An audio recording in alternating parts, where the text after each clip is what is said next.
Okay, we are on. Hi, everyone. Welcome to Lunch Break with ATI, the weekly podcast for Actors Theater of Indiana, the resident professional theater company at the Center for the Performing Arts in Carmel, Indiana, US of A. I'm Cindy Collins. I am one of the co-founders of ATI, and today I am thrilled to have Sarah Hund. Sarah is the multi-talented, oh my God, name it. Oh my gosh, actor, singer, instrumentalist of multiple instruments, and she is in the ATI current production Ring of Fire, and that is the story of Johnny Cash. It's kind of his life through his music. And Sarah is the only chick in the show. That's right. And the only chick surrounded by all those men. And she really shines. You really do. You're exceptional in the show. She's absolutely incredible. And so anyway, that's why I'm so glad that you had time to do this. Yeah, I'm glad to be here. Oh my gosh, I'm so happy. And so first thing, before we get into anything else, how many instruments do you play? Oh, Your voices, we all know our voices are instruments. That's okay? right. My voice Right. is probably my main instrument. But that you hold in hand. But yes, in the show, in Ring of Fire, I play 5 instruments. The fiddle, the guitar, bass, ukulele, and something else. You're not on that. Oh, the mandolin. Oh, and the mandolin. auto harp. I guess that's Are you on 6. the auto harp at one point? I can't That's remember. 6. Yeah. 6. Right. But you also you play piano too? I do. I do play piano and a little bit of banjo and you right, know. but not in this. The only thing she's not playing is piano and the banjo in this show, but she plays that. You do a lot of these kind of shows where the actor plays instruments. Yeah. You've done Smoke on the Mountain, Mm-hmm. and what else shows like once, this? The musical. That I knew that you'd done that show. I was thinking Yeah. about that. Yeah, I love that show. Yes. But the Buddy Holly story, there's a lot of actor musicians in that one. Yeah. But there's really been a nice explosion of actor musician shows in the last 10 years or so. I agree. People are just, I agree. looking to... You're right, they've really taken off. And even some stories that, traditionally are not told with actor musicians, sometimes people are bringing in, That's right. musicians into that. And, That's and right. I don't know, it's exciting for me. And Well, it's good for you. Yeah, You work more. Yeah. Because that's a skill that, of course, not everyone has. Right. I think it's really unique. And not just one instrument, 5, 6 instruments, you know?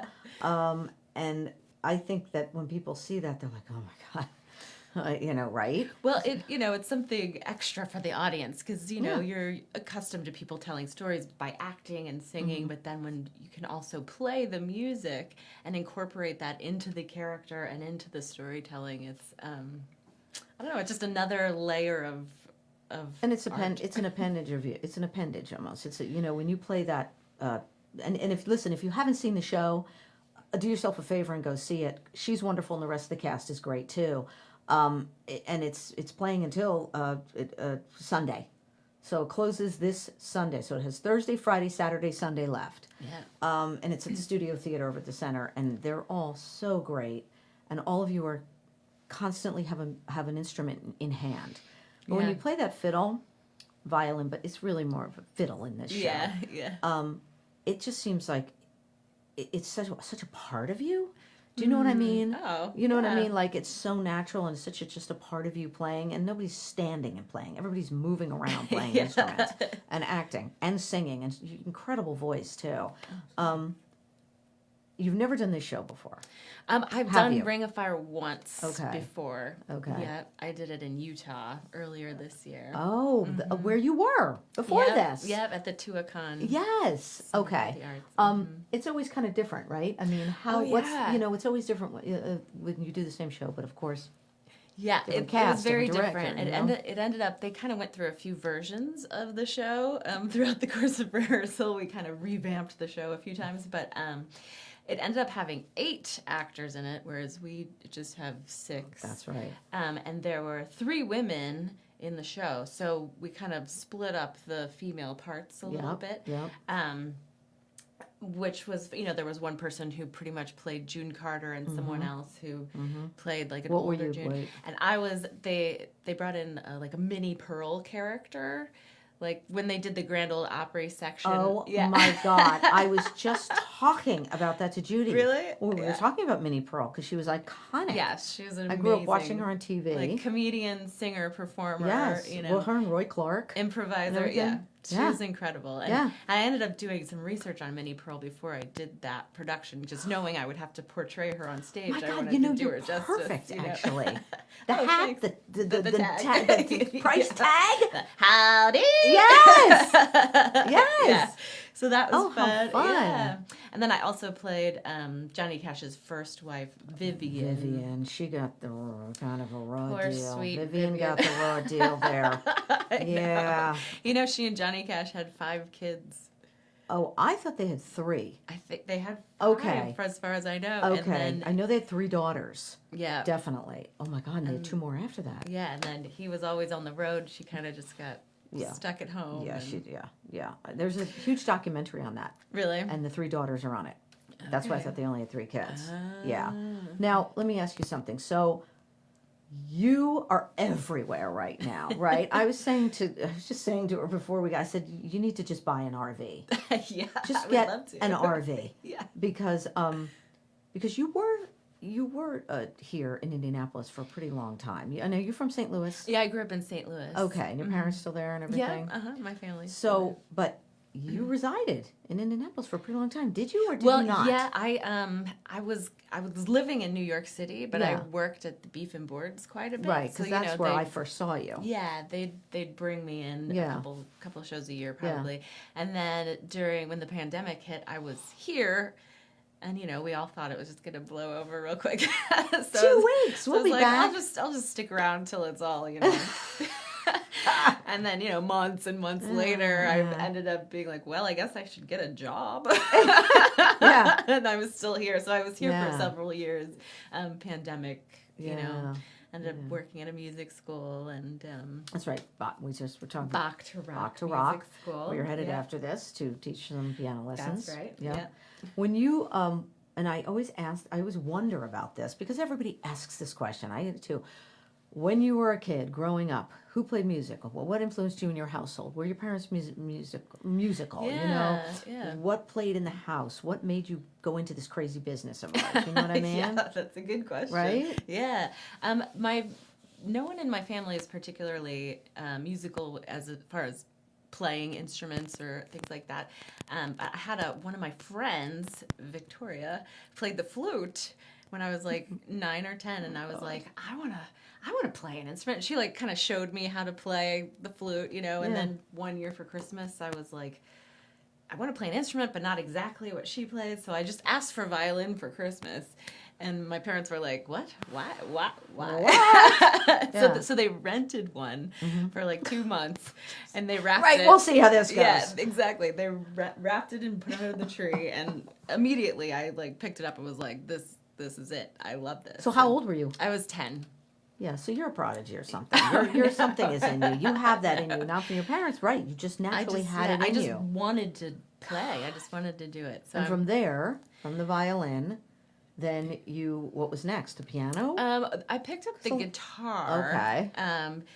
There was, I don't know how we had one. There was one just around, and so there was a Guns N' Roses song that I loved that I really wanted to learn how to play as a child. Oh my God. Was it Axl Rose? Yeah, Who was like that? Slash, Yeah. And so I sort of learned that song on the guitar, and then it went from there. And then once you play one thing with strings, it's a little the bass, right? It's a little easier to just pick up other things. Yeah. Other Well, when you string instruments. played the bass in this show, I told you I completely lost my mind when I saw that. It's very funny, hilarious. It's a And it good almost comes moment. out of nowhere. You have that bass. It's really great. It's like my favorite part of the show, Yes. actually. When I saw it, I was like, this is it. This is the best part right here. Sarah playing the bass. I love it. And, oh, God, it's just so great. And it's a comic part of the show. You're so good. And when you play the bass, you can't help but just feel cool. You're right. Right. You're just like, Right. man, I'm cool. Yeah, right you're now." slapping and you're like, and I know. The bass is pretty cool. I know. So then, where did you go to school? So there you are, you're playing all these instruments. I'm sure in high school you were involved in all Yeah. kinds of stuff. In choir and the musicals and Right, things like right. that. And then I went to St. Louis University. I was a classical voice major. Okay. And then they were doing Sweet Charity, so I auditioned. I know, what a fun show. Oh, it's a great show. Yeah. And got the lead part, and I was like, I went to the director and was like, I don't think I can act. And he was like, I think you can. You'll be fine. And so I did it. And then after that show, I added an acting major as well. So it's a double major. Yeah, you're very good. Yeah. I mean, you're not a triple threat. You're like a gazillion threat. Oh. You know what I mean? And I can step touch with the best Oh of them. my God, snapping jazz hand and step touching pot of beret. And so after when college, what you just start? It just starts, right? You just start. And then start working. You learn about auditions and You just start. You just go. To like children's theater tours. Of course. Oh my God. Yes. Things like Of that. course. And, Yes. That's what was my first job. Outdoor dramas. Yes, And, yes. Oh my God, the whole gamut, right? Yeah. You just dive in, right? Yeah. Yeah. And then eventually, you just start getting to know people and they call you for That's parts right. and things like that. That's very nice. Yeah, I know. That's always a great part of when when you get the phone call, hey, what are you doing? You want it, are you busy? I know. And you're always like, huh. It's something about that. It feels so good to get that right. And you're like, yeah, and you're like, oh, Thanks shit. for thinking of Somebody me. wants me. I might just curse, sorry. But I usually watch my language for these 15 minutes in my day. 15 minutes a week, it's all clean. So this experience for this Ring of Fire with the guys, and there's some, Kent Lewis is the main Johnny Cash. Mm-hmm. He seems like a very nice guy. Oh, yeah. And you guys have very good chemistry together on stage. And then Brandon Stott, who was the Johnny Cash in $1 Million Quartet 3 times for ATI. He's like kind of the younger Johnny, right? Johnny. He's a nice guy too. I mean, it seems like how is it? I mean, what's the atmosphere like? It's great. I mean, everyone's, friendly. We all get along and we just get to, jam on some Johnny Cash tunes all the time. So it's a lot of fun. And the thing with a show like this is you can continuously be improving. Like it continues to evolve as you go. You'll find more moments. You'll find the groove a little bit better every time you do it. So it just keeps blossoming and growing. Yeah, and because you are better. jamming together. You are playing together every night, Yeah. And that people think it's easy, it's not. You got to get everybody's the rhythm and everybody's feel of how they play and what their how they play in that style. Exactly. And for shows like this, it's not all scored out. So there's not there's not like written sheet music of the fiddle part. It basically is just a lead sheet. It's just chords and that's it. And so you're figuring it out you together. You just kind of have to make up your own part. And there are some things from the original Johnny Cash recordings you listen and kind of try to replicate that in some ways, or at least pay homage to the Johnny Cash sound. Yes. But a lot of it, we're just making it up, Yeah. And so, you got to get it to mesh together. Right. As and in well rehearsals, obviously, I mean, that was the majority of rehearsals, you guys getting that together. Yeah, because the music, the whole show, the main thing about the show is the music, Johnny Cash. The music never stops. It's just from one song to the next of these Johnny Cash songs, and some you might not even know, but all the hits are in there. Yeah. But some of the songs, because he was really big with gospel, and they all were. Elvis was too. People don't realize that. They grew up with gospel, and they knew so much gospel music, these guys. All of them, actually, Jerry Lee Lewis too, and Carl Perkins, like those 4. They all grew up with this gospel music, and it didn't sell. So, so then they had to write love songs. So there they were. You know what I mean? Yeah. And they were writing some, the rockabilly and the rock and roll that sold. And that. Right. How much? And this is my last thing. You've done this twice. You've done this show twice. Did you, before you did any of this? Because I'm sure. How much did you even like Johnny Cash music? I mean, I was familiar with Walk the Line and Right. Folsom Prison Blues and some Yeah. of that, and appreciated it. I wouldn't say I was like a hardcore Johnny Cash fan Yeah. or anything, but Yeah. you know, the more you dive into the music, the more you start to Right. to like it. Yeah. You know, there's a lot of good tunes, and he was a very clever lyricist and writer. If you watch some of the old video clips you can find on YouTube of Johnny Cash just yucking it up, he was kind of a silly, goofy, funny guy, you know, and it's really fun to explore that in both in his music and his life and personality. Yeah, and he really did write through his life, because some of those songs are deep, heavy, heartfelt, and this, you know, the troubles that we did go through, and then, you know, straightened up and got his life to get back together after, you know, I mean, and this show covers all that. But not too like, oh, it's a really uplifting, fun show. I mean, it's like entertaining from start to finish, because it never stops. So, so I'm glad you're having a good time. And I think the company is very fortunate to have you here doing this. Oh, thanks. Very fortunate. I'm having a blast. I mean, like I said, she's multi-talented, just a mega talent. And so it runs, again, Thursday, Friday, Saturday, Sunday. It's the last week of the show till Sunday. If you want to get tickets, go to atistage.org. or call the box office, 317-843-3800. They'll help you out. It is selling, what I've heard, selling really well. Yeah, we've been pretty full. Yeah, so it's not sold out, but I think it's pretty close. It's getting there. So if you want to go see it, get your tickets, and I can tell you, you'll thoroughly enjoy it. Even if you weren't a die-hard, you know, Johnny Cash fan, it is so entertaining. And Kent Lewis, who I think was on last week, I wasn't here, but he was on last week, really embodies Johnny Cash. And when he opens his mouth, you won't believe it. Yeah, he's got You know those what I low, mean?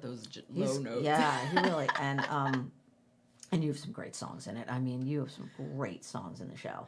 And you can run the gamut because you're playing all those women now. Yeah. So that's kind of fun. It right? is fun, yeah. Right? Getting to play a whole bunch of different. Right. So now she's playing everybody. Yeah, that's right.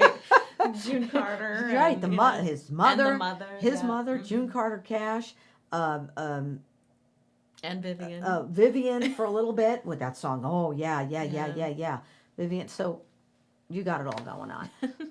Wait, what's after this? What are you doing? Where are you going after this? I'm going to be playing the Wicked Witch and the Wizard of Oz at Constellation Stage in Bloomington. What? Yeah. Oh, my God. I know, I'm excited about that. Oh, my God. They're nice down there. Yeah, they seem like it. Yeah. Yeah, the new guy, Chad, he's a nice guy. And Kate, who I know, very nice. Yeah. Very nice. Yeah, I'm excited. I've never done anything down there, so. No, I know, me neither. Yeah. I've never done anything with them, but it's a nice company. Yeah. And it's right in Bloomington, and it's cute, and they're in the college town. It might, right. Yeah, it's such a nice area. Okay. Thank you, Sarah Hund. Yeah. She's in Ring of Fire, running till Sunday. Please go see her and the rest of the cast over at the Studio Theater for Actors Theater of Indiana. And that's it for this week. Cindy Collins, Sarah Hund, toodaloo. Bye. See you later. Thanks for having me. Yeah.